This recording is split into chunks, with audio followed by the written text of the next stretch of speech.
I told you guys that that hearing earlier this week had nothing to do with a plea deal. I think I even told you guys that that hearing had to do with a medical evaluation of Bryan Kohberger and some of the claims that he has made with his defense team about ASD, et cetera, et cetera.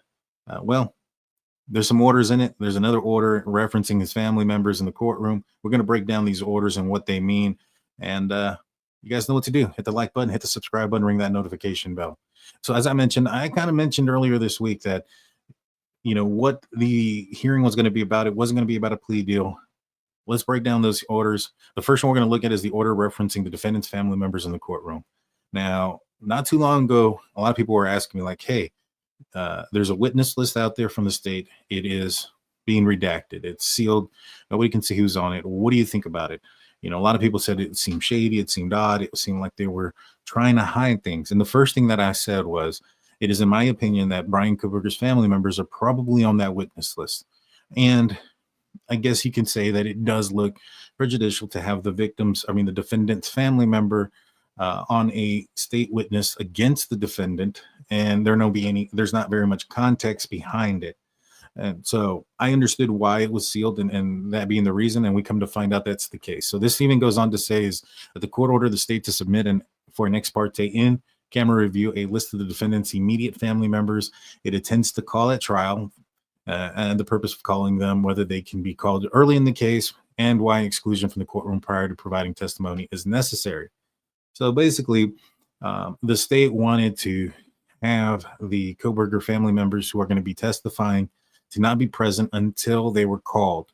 Now, I had this argument or debate a little bit whether or not it was more important to call your witnesses and your case in a specific order, or to exclude them, or to call them out of order and have them there, right? Because the issue could have been that they're going to say, all right, we are going to allow the state to exclude the Kohberger family. However, the state has to call the Kohberger family right away, and they may not be the intention of the Kohberger family or of the defense, the state. I apologize. That may not be what they want to do. They may want that information. That information might be powerful towards the end of their presentation, not towards the beginning. But what information could they be? And I think they talk a little bit about it here. It goes on to say that that under the circumstances here, the members of the Kohberger family will serve a small purpose. The scope of the family members' proposed testimony is very narrow and is not necessarily tied to testimony of any other witnesses. And so remember, and this is me predicting some things again, but remember the warrant for the K-bar knife, and when they found it, that search, or that location of that purchase of that K-bar knife, that was done through a search warrant, and the scope of that search warrant was between March 20th, 2022 and March 30th of 2022. So a very small window. And to me, that told me that one of the Kohberger family members had to have told law enforcement about the purchase and also the delivery, whether they had some personal information of the purchase. Maybe they are the ones who got the delivery, or whatever the case may be. Maybe they just have access to the same account, because I believe that they are all same users on the same account. I digress. Either way, it was more than just somebody seeing Bryan Kohberger with the knife, because somebody seeing Bryan Kohberger with the knife only means that he purchased it prior to that date. But you can't tell how or when prior to that date that item was purchased. To have a 10-day window and include the purchase and the delivery in it tells me that the person that is a witness to that is a family member of Bryan Kohberger's, one of his siblings and or his parents. It may be all of them. Bryan Kohberger, I think, in his defense at one point, mentioned something to the effect that just because he purchased it and it was delivered to his name, paid by his account, doesn't mean that he's the one that picked it up, that one of the other persons that lived at that house and or users on that account may have picked up the item. And so they're going to have to ask each one of the Kohbergers, did you pick up this item? Do you have this item? Is this item in your possession? And if the answer is no, then, the burden falls on Bryan Kohberger at that point to answer where it was and where it is, or is the location of that knife. Obviously, he has a Fifth Amendment right to not self-incriminate himself. However, him not going up there and clarifying it could have been lost, it was stolen, or any of those type of things by taking the stand leaves it up to the interpretation of the state and their case of why they or how they believe or where they believe and what happened to that weapon. Now, one of the points that they bring up in this argument here, or the court brings up, is how the testimony of other people are going to shape the testimony of Bryan Kohberger's parents and or siblings. And outside of maybe perhaps his father, who may have been told some things on the trip back from Pullman to Pennsylvania, I'm not sure how much they're going to be able to shape. Plus, they also indicate that there was video recording of their interviews. So if there is some sort of misshaping or shaping of a story to fit the evidence, then and they end up lying, then there's a clear indication of perjury, and you have some evidence to back up their previous interview. And so in the end, they ended up agreeing, or the court ended up saying, all right, we're going to allow the Kohberger family to be excluded from the exclusionary rule, meaning that they are not going to be forced to leave. They're going to be allowed in the courtroom, in the trial, throughout the entire thing, before and after their testimony. And so no big surprise. I didn't think that was going to be something that was going to go in favor of the state in this one. I don't see a big problem with it either, given the fact of the narrow scope of the questioning, most likely that we're going to hear. I mean, the other thing that we can probably hear is maybe the glove wearing, if that was a thing that he had been doing since he was younger, et cetera. So those type of things, those are the questions I can probably assume they'll ask. I don't know how much shaping of a story they can do with that. I guess they can say, yeah, no, he's always wore gloves. And, it'd be interesting if they have any proof or evidence of that, pictures, photos, anything like that, that showed him, always wearing gloves, or all photos that they have together. Is he gloveless? Is he not with those surgical type gloves in or on his person? I mean, I think that would be a huge indicator. All right. So the next order that came in, and this one's a little bit lengthy. This one is the order on the state's motion for examination and extension of the deadline. So this goes on to say the court is the state's motion to conduct an examination of the defendant and to extend the penalty phase rebuttal disclosure deadline to accommodate opinions arising from that examination. What is in dispute is the scope of the examination, whether the defense counsel may present, and whether the state has good cause to extend the rebuttal disclosure deadlines.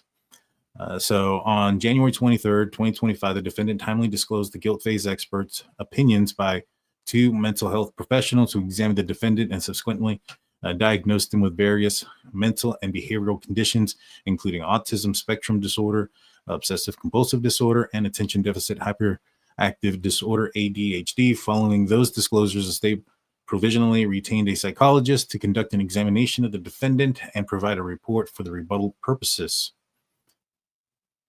The state seeks an order extending the deadline for its penalty phase rebuttal disclosure for 21 days. And the reason behind that is their expert has dropped out. It doesn't say why, but there was their own reasons. They dropped out. Maybe perhaps they felt uncomfortable with, I don't know. I couldn't tell you. Anything I would say would be speculating. But they dropped out, and so they're asking for another additional 21 days so that they, which they've already gathered a new expert. They've already hired a new expert. They've disclosed to the defense that they've hired a new expert. So they've done everything on timely matter as well, according to the best of their ability. So I don't think there's anything nefarious going on here. It's just that unfortunately a witness was not able to comply. Maybe perhaps there's a scheduling issue or some sort, and they weren't going to be able to make themselves available during the time that they were going to be required to, given the fact that I believe we just heard recently that some disclosures were sent out. In my interview with Steve Goncalves, that was specifically what he had said when I asked him why he was, he seemed excited. He had some good news, and he said some disclosures went out indicating that this trial was going to go out as anticipated. And those disclosures or those witness summons going out could have been something that may have been why he had to drop out. Just my opinion, putting some dots there together. Well, let me continue this. This states here also that allowing the state's expert to administer standardized personality testing on the defendant. Number 3, excluding defense counsel's presence at the examination. The defendant responds that 1, there is no good cause for the extension, and it is highly prejudicial given the posture of the case. Personality testing is beyond the scope of the rebuttal and would violate his Fifth Amendment right against self-incrimination. And 3, the counsel's presence during the examination is required by the Sixth Amendment.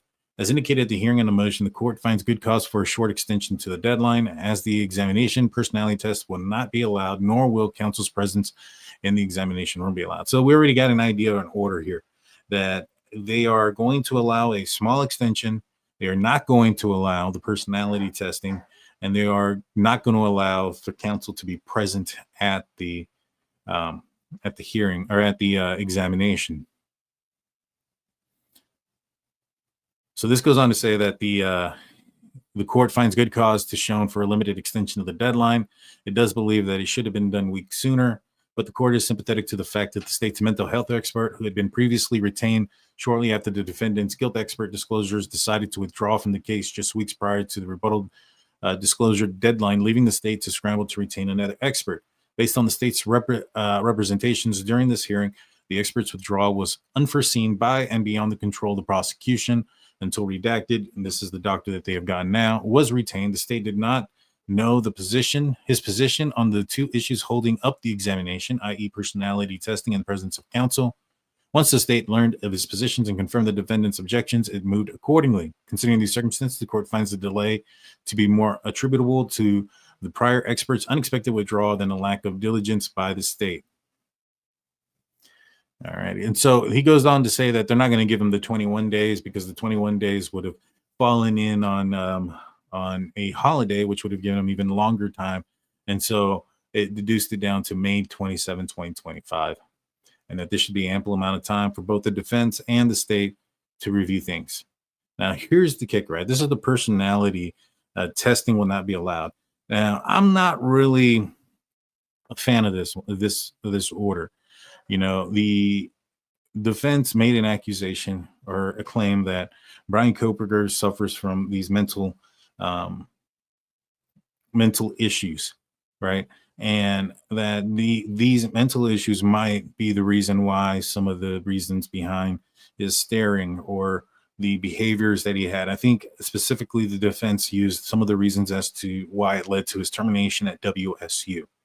You know, the reasons, I think that the state is going to use those reasons why his termination at WSU was a factor of escalation in this case, not so much a factor of his ASD. But, you know, they have this claim out there, and I felt that if they opened up that door, then the state should have that door to walk in with their expert to test and make sure and verify that the conditions that are being claimed are in fact actual and true. But let's read this. It goes here that the state seeks to allow its expert to conduct a personality test on the defendant during the examination to confirm, rebut, or otherwise contextualize contextualize the neuropsychological conditions diagnosed by the defendant's expert, particularly ASD.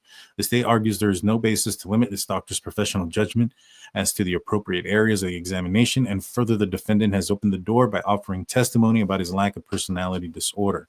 A defendant objects, arguing personality tests exceed the scope of the proper rebuttal. He points out his own experts did not perform a personality test or diagnose him with a personality disorder. Rather, his proffered evidence concerns his diagnosis of ASD, OCD, ADHD, and his history of eating disorders and substance abuse. That's a big one. So we all know that he had a heroin addict. He had a heroin addiction when he was younger. Unknown if he was still fighting with those demons. He also urges the nature of the personality test violates his Fifth Amendment right against self-incrimination. But here's the thing, right? So he says here that his own expert didn't test for it. You know, to me, that's kind of like if somebody comes in saying, hey, I got these symptoms of an infection, and I think it's this type of infection. And then the doctor's like, all right, well, I'm going to do a test to narrow down the scope of that infection. We're going to do a blood test. So that way we know exactly what infection you have or a culture to get rid of that infection. And now the patient is saying, no, I don't want you to do that, because if you do a blood test, you might find out that there's other things wrong with me, including that this is a misdiagnosis of an infection just based off of a description of the symptoms. And I think that's a pretty clear pretty clear what they're trying to do here. He's trying to throw out that, hey, I have these symptoms. I could be classified here, but I don't want it to be confirmed so that I can have the argument to say that I have these symptoms. And I don't like it, to be honest with you. I think that if you open that door, you open that door. And you should be able to answer certain questions. At the end of the day, if a state witness or doctor goes in there who is by law, like they're not I don't think the doctors are twisting anything in the defense's side either. I think they're just looking at limited information about his past, which is an interesting tactic by the defense team to narrow the scope of what their expert can look into to confirm some of the findings that she has to some of the things that have happened when he was a child. Just an interesting thing that I thought of right now. The subject to which waiver applies is an issue of a mental condition. In other words, the state does not provide a waiver for the defendant's entire mental condition.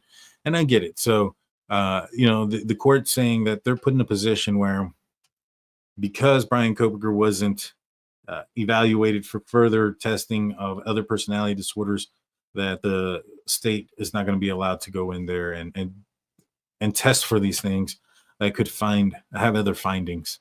It's not like a fishing expedition, which I understand the point.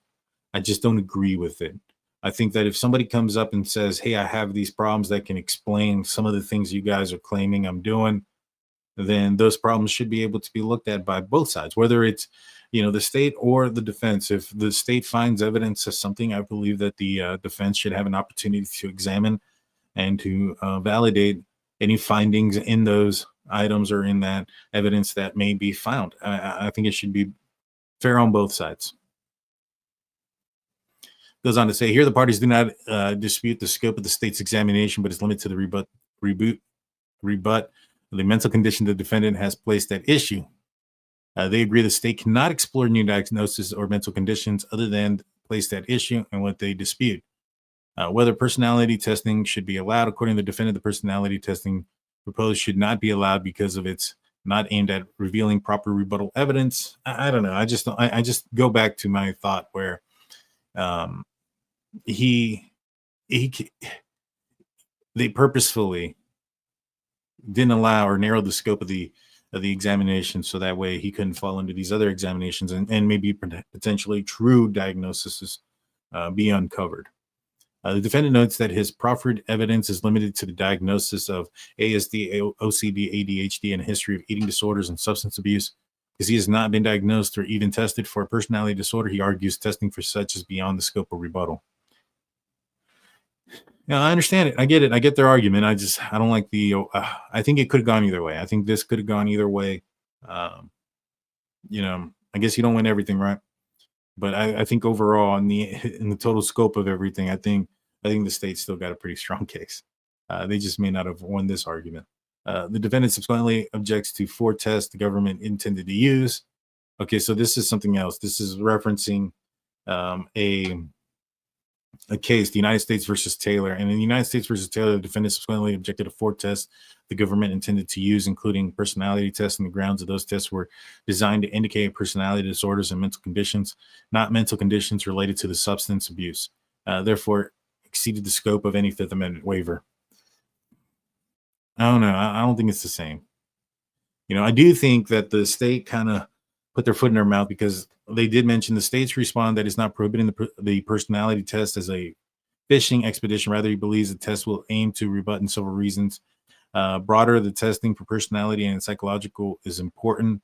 First, these tests contain more sensitive symptom validating measures that help determine if the examinee is reporting information is consistent and reliable manner without significant over-reporting / exaggeration or under-reporting / defensiveness. In her evaluation of the defendant, it does not appear that Dr. Rachel Orr administered any of these tests formally evaluating the symptoms validity to this level. Second, not only is it important to rule in diagnosis of such of these individuals have already been diagnosed, but it's also to roll out diagnoses that could have accounted for the same symptoms. And this is where I think they messed up, is when they said that to rule out diagnoses that could account for the same symptoms presentation. So what they're saying is they're going to try to find other diagnoses that could attribute it to what it is that they're saying ASD, such as sociopaths, psychopath, those type of things that they don't want in, right? And so they end up winning this. They're not going to allow them to do the personality test. because it wasn't part of the scope of the initial testing.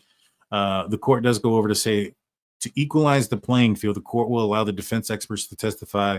The court will not allow the defense experts to testify about whether the defendant meets or historically met the criteria for personality disorder, or reference the state's failure to conduct a personality test on the defendant. In other words, the defendant cannot use a personality disorder or asserted non-existent thereof and the lack of testing for it as a shield and a sword.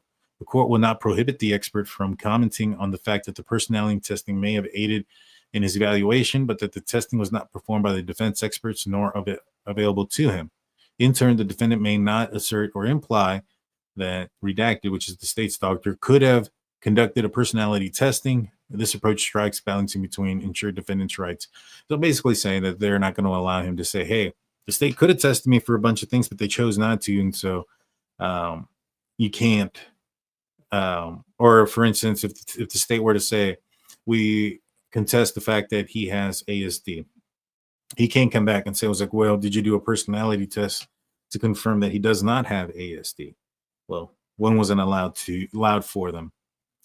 The last thing that they brought up was the fact that they're not going to allow his counsel, Bryan Kohberger's, in and around during the evaluation. What they are going to allow is both the prosecution and the state to be able to view the examination by a one-way feed, and Bryan Kohberger would not be able to see them or hear them or any of those type of things. And so the document goes on to say that when the defense did their examination on Bryan Kohberger, the defense was not present, neither was the prosecution.